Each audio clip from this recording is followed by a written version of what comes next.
بسم اللہ الرحمن الرحیم الحمد للہ رب العالمین والصلاة والسلام علی رسولہ الکریم اما بعد. پاک ویوز محمد منشا، السلام علیکم. کیسے ہیں جناب؟ بات کرتے ہیں آج کلبھوشن یادیو، جو انڈیا کا ایک جاسوس، پاکستان میں گرفتار شدہ انڈیا کے ایک دہشت گرد پاکستان کے زیر حراست. آپ جانتے ہیں کہ 2016 میں اسے گرفتار کیا گیا بلوچستان سے.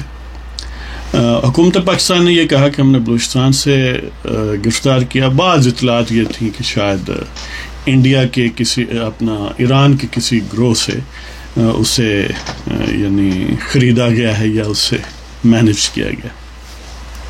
بہرحال جب تحقیقات ہوئیں تو پاکستان کی حکومت اور انٹیلیجنس ایجنسیوں نے یہ کنکلوڈ کیا کہ یہ دہشت گرد متعدد دہشت گردی کی کارروائیوں میں ملوث ہے اور انڈیا کا سرونگ یہ فوجی ہے یا نیوی کا افسر ہے وغیرہ وغیرہ.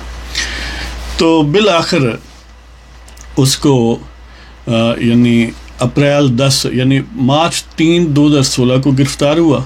پھر اس پر مقدمہ چلا فوجی عدالت میں اور 10 اپریل 2017 کو اسے سزا موت دی گئی.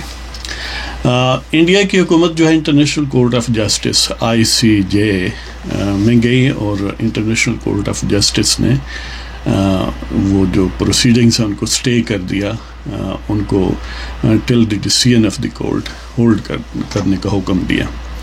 یہ بات ہے مئی 18 2017 کی. اور پھر 17 جولائی 2019 کو جو کلبھوشن یادیو ہے، اس کا case international court of justice نے گویا ریمانڈ کر دیا، اگر اسے مختصر انداز میں کہیں کہ فوراً رہائی کی انڈیا کی اپیل مسترد ہوئی اور پاکستان کا بھی نقطہ نظر جو ہے وہ ایکسیپٹ نہیں کیا گیا. تو وایا میڈیا نکالا گیا اور یہ کہا گیا کہ اس کو اپیل کا موقع قانون کے تحت دیا جائے. اب عملی طور پر وہ کیس ریمانڈ ہو گیا اور اسلام آباد ہائی کورٹ میں اس کی اپیل ہونی چاہیے. اور اس سلسلے میں کلبھوشن یادیو کو پہلے بھی کونسلر ایکسیس دی گئی انڈیا کے یعنی سفارتی نمائندوں کو، ان سے ملنے دیا گیا، یہاں تک کہ اس کی فیملی کے افراد کو بھی اس سے ملنے دیا گیا. اب صورتحال یہ ہے کہ اس نے اپیل دائر کرنے سے انکار کر دیا.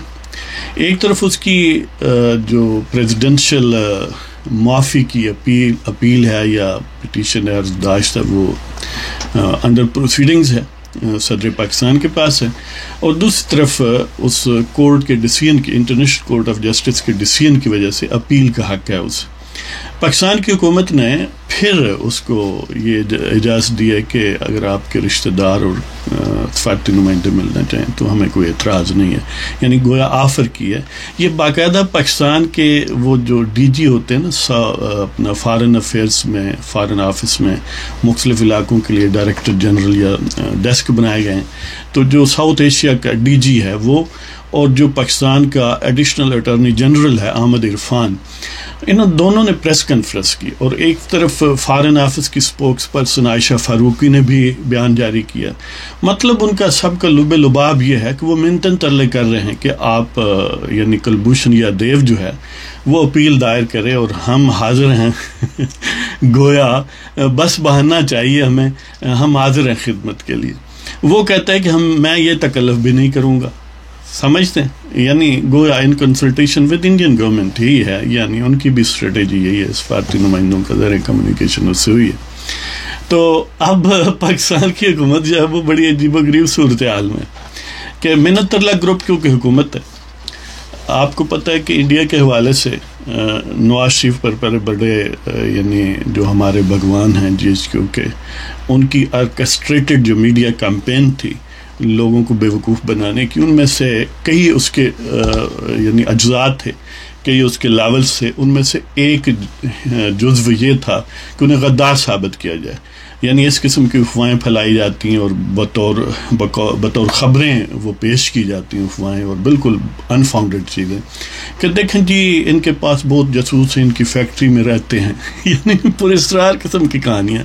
ادھر جی ان کے کئی ارب ڈالر کے بزنس ہیں انڈیا میں، پتہ نہیں کون کون سے کارخانے ہیں، اور ادھر تو رائے ونڈ میں گویا انڈیا کا کوئی سینٹر بنا ہوا ہے، اور ان کی جتنی بھی شوگر ملز ہیں یا باقی مختلف بزنسز ہیں ان میں گویا انڈین ہی رہتے ہیں یعنی اس قسم کی نان سینس چیزیں لوگوں کے مائنڈس میں انجیکٹ کی گئیں، اور ظاہر ہے جو شاہ دولہ ولی کے چوہے انہوں نے تخلیق کیے ہوئے ہماری انٹیلیجنس ایجنسیوں نے، وہ ان کو بہرحال ایکسیپٹ کرتے ہیں، وہ جو بھی جھوٹ بولیں اس کو قبول کرتے ہیں۔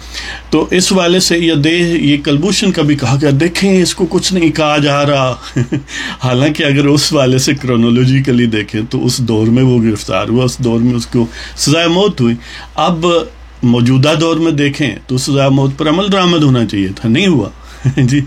اب بندہ پوچھے کہ غدار وہ تھے یا یہ ہیں، اب جائیں نا ان کو لٹکائیں۔ اس وقت تو تمہیں مطلب یہ پرابلم تھا کہ اب وہی بھگوان ہے نا جو اس وقت یہ یعنی بالکل مائنڈ لیسلی اور انفاؤنڈیڈ لوگوں کو کے کانوں میں زہر بھرتے تھے، اب آئیں میدان میں، اب کیوں محنت ترلے کرتے ہیں؟ اور یہ جو ان کا شاہکار ہے خان صاحب، جو باجوہ صاحب نے تخلیق کیا ہے، اور ان سے پہلے گراؤنڈ ورک وہ بٹ مین نے کیا ہے، ان کے ساتھ شیوخ الجاسوس جو تھے انہوں نے کیا۔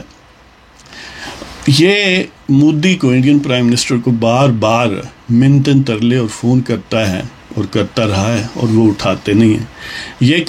یہ کہتا تھا کہ یہ دیکھیں الیکشن جیت جائے گا اور بس کشمیر کا مسئلہ حل ہو جائے گا۔ آپ نے دیکھا وہ کشمیر کا مسئلہ بھی حل ہوا، نواز شریف پر یہ بھی الزام تھا کہ یہ نہیں حل ہونے دے رہا یعنی امیجن کریں کہ یہ کس حد تک لوگ چلے جاتے ہیں، لیکن بہرحال بظاہر وردی پہنتے ہیں اور حکومت پاکستان اور آئین کے وفادار سمجھے جاتے ہیں، اور دوسروں کو یہ وفاداری اور حب الوطنی کے سرٹیفکیٹ جاری کرتے ہیں۔ تو بہرحال یعنی محنت ترلا حکومت بھی کرتی ہے، وزیر اعظم کرتا ہے، اور ظاہر ہے وہ بیسیکلی یعنی وہ جو بھگوان ہے سومناتھ والے، انہی کی انسٹیگیشن پر اور انہی کی پالیسی کو ایکسٹینڈ کرتا ہے، ایکسٹینشنسٹ جو ہیں انہی کی پالیسی کو اس معاملے بھی ایکسٹینشن حاصل ہے۔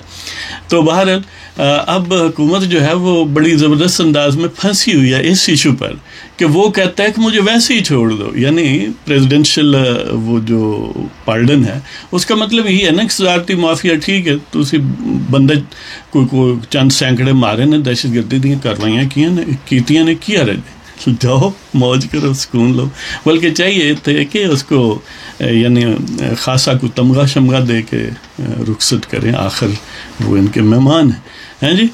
تو یہ جناب صورتحال ہے کہ جو ملک جس کی حراست میں ہے وہ منت ترلے پر اترا ہے کہ خدا را آپ اپیل کریں، وہ کہتے ہیں میں اپیل نہیں کرتا، مطلب یہ ہے کہ وہ اپیل کرنے کا تھوڑا سا تکلف کرے تو ہم چھوڑنے کے لیے تیار ہیں۔ آپ کو پتہ ہے کہ یعنی یہ جو ہمارے بھگوان ہیں ان سے پوچھ کے ہی ایسے فیصلے ہوتے ہیں عدالتوں میں بھی، اور اس لیے وہ چاہتے ہیں کہ جناب صرف تکلف کر دو۔ میری تو گزارش یہ ہے کہ خود ہی اس کی طرف سے اپیل کر دیں، یا آخر انسانی ہمدردی بھی کوئی چیز ہے جی، تاکہ یہ شاہکار انسانی ہمدردی کے جو ہم نے پیدا کی ہوئے یہ آخر کب کام آئیں گے اس ملک کے اور کلبھوشن یادیو کے۔ تو یہ جناب صورتحال ہے، اور ان جنرل آپ دیکھ ہی چکے ہیں، یعنی ہر محاذ پر خاص طور پر ویزا وی انڈیا کہ منتیں بھی کرتے ہیں، کشمیر کو بیچ دیا گیا، گویا سکوت ثانی اس کا ہوا ہے، کلبھوشن کی یہ صورتحال ہے۔ اور ایک لطیفہ اور ہے کہ جماعت اسلامی کے جناب سراج الحق صاحب یہ فرماتے ہیں کہ دیکھیں جنگ چھڑ جائے گی، بندہ پوچھے اپنے گھروں تو ویکھ لو کرماڑے، یہ جنگ چھیڑنے والے لوگ ہیں، یہ تو پاکستان کو فتح کرنے والے لوگ ہیں۔ میں گارنٹی دیتا ہوں سراج الحق کو کہ کوئی جنگ نہیں ہوگی، وہ جنگ انہاں گھر نہیں ہوندی جڑے یعنی اپنے ملک دا ستیہ ناس پھیر دیتا ہے، اپنے ملک سے یہ جنگ کرتے ہیں، دشمن ملک سے نہیں کرتے۔ اس لیے سراج الحق صاحب آپ بالکل سکون سے رہیں، کوئی فکر والی بات نہیں ہے، ہم روک لیں گے، جنگ نہیں ہوگی۔ تو اس کے ساتھ آپ سے ریکویسٹ کہ اگر آپ کو پروگرام پسند ہو سبسکرائب کریں، شیئر کریں، لائک کریں، ہمیں اجازت دیں، خدا حافظ۔